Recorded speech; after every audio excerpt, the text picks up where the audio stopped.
দিনটা ছিল আমার কাছে বিরিয়ানি ডে। যেটা প্রত্যেকটা বাঙালিরই খুব প্রিয় একটা ইমোশন। বিরিয়ানি ডে কেন বললাম? কারণ হচ্ছে গিয়ে আম শিবরাত্রির জন্য আমাদের বাড়িতে প্রায় ৪-৫ দিন নিরামিষ খাওয়ার পর আমি মানে এক্সপেক্ট করেছিলাম যে আ রাস্তা থেকে কিনে আনবো। তো সেই মুহূর্তে মা বলল যে, "না, আ বাড়িতেই বিরিয়ানি করি।" তো সেইজন্য আর বাড়ির বিরিয়ানি তো অলমোস্ট ফেভারিট আমার। কারণ রাস্তায় ওই তেল ঝাল মসলা থেকে মায়ের এই লাইট বিরিয়ানিটা ভীষণ পছন্দ।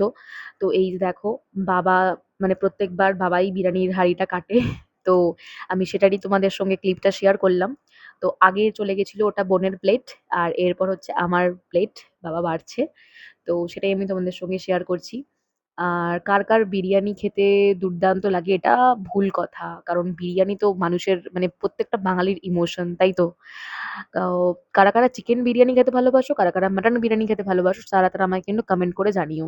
ঠিক আছে? আর এই দেখো গরম মানে বিরিয়ানি, উফ!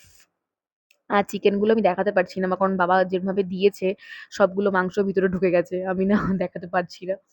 আর এই যে দেখো, আমাদের ২ বোনের প্লেট আর ওদিকে বাকিদের প্লেট বাড়া হয়ে গেছে। এবার বাবা নিজেরটা বাড়ছে। ওই দেখো, চিকেন গুলো প্রায় একদম সফট জুসি চিকেন হয়ে গেছে। দেখো, আমি খাওয়ার জন্য এতটা মানে লোভ সামলানো যায় বলো?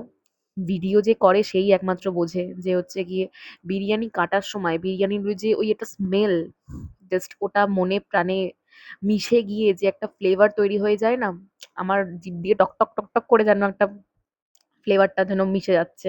খাইনি তবুও যেন মনে হচ্ছে। All over, তো I যাই হোক, love this biryani.